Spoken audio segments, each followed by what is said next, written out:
Welcome back to our channel. We're the cul-de-sac mamas. Today we are going to talk about when you are packing to take little ones on a fun trip or vacation and some easy hacks to help with that. So without further ado, I'm focusing on the more sentimental aspect of traveling with little ones and just packing pieces that remind them of home and just bringing that aspect of home with them on your journey. So this is really good for like toddlers or younger kids too. But one of the things I thought about was bringing like their favorite blanket that they sleep with if it's small enough, or even just like a pillowcase if they're like super sentimental. And that way they can have this like on the plane, in the car, wherever they're going, and falling asleep. And kind of to go hand in hand with that, just have them pick out like their favorite stuffed animal or doll, and that way they have like a little buddy from home, and like a little companion to travel with them. And then another thing I like to do, since I think smell is so tied to memory, so I like to bring smells from home with us on our journey. So one thing I always bring is like a sleep spray, and I spray like the linens and the stuffed animals down, and this just smells like their bedroom right before they go to bed. If you're not like an oil or smell spray person, bring their favorite lotion or something that you do as part of like a bedtime routine. And I think that's super helpful. And this has been a lifesaver. I've brought this like along with every travel.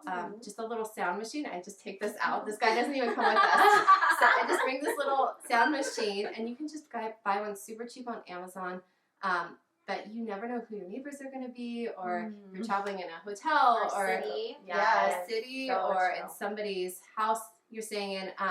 This can be a lifesaver when getting them to sleep. So those are my little tips. Good ones. That's awesome. I like that. Okay, so I'm going to show you just a couple different ideas of what to pack inside of your suitcase. We're not going to show you everything, but I have a 7-year-old daughter who loves hair accessories, which sometimes if I tell her, hey, we're going on a trip, pack your accessories, there's bags and bags of accessories. So we try to limit it to about 4 or 5 different things.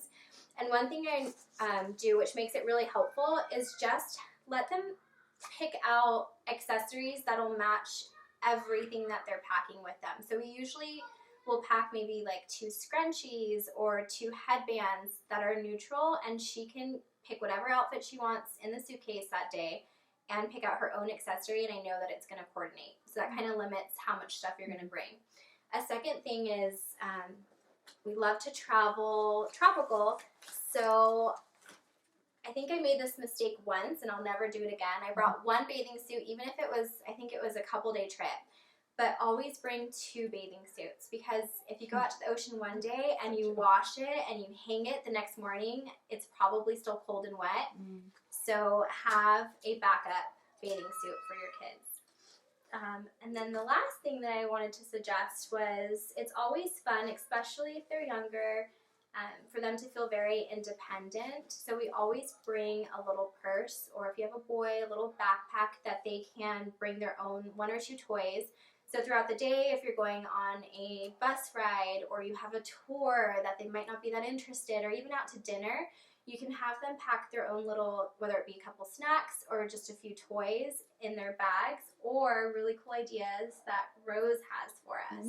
Yes, so I kind of tackled the idea of like, what can the kids do while you're there? When you're traveling, there's always a lot of downtime as far as like going on a train, car rides, the plane rides, sitting at terminals. You know, there's all this time that kids are lagging, and kids do not like being bored. We all know that, being moms.